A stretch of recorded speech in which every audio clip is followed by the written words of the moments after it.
Real estate పెట్టుబడులకు హైదరాబాద్ చిరునామాగా మారుతోంది.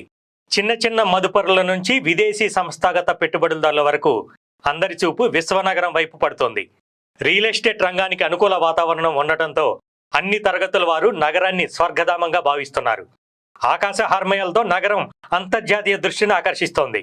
కొంతకాలంగా రియల్ ఎస్టేట్ రంగం పడిపోయిందనే ప్రచారం జరిగినా రిజిస్ట్రేషన్ల సంఖ్యను చూస్తే మాత్రం ఇందుకు భిన్నంగా ఉన్నట్లు గణాంకాలు చెప్తున్నాయి. కాంగ్రెస్ అధికారంలోకి వచ్చాక గతంతో పోలిస్తే సగటు డాక్యుమెంట్ల రిజిస్ట్రేషన్లు పెరగడమే ఇందుకు నిదర్శనం. రాష్ట్రంలో ఏ ప్రభుత్వం ఉన్నా హైదరాబాద్ రియల్ ఎస్టేట్ మార్కెట్కు డోకా ఉండదని స్థిరాస్తి సంఘాలు చెప్తున్నాయి. అందుకు తగ్గట్టుగానే గడిచిన 2 దశాబ్దాలుగా మార్కెట్ గమనం ఉంది. ఇప్పుడు అదే కొనసాగుతోంది.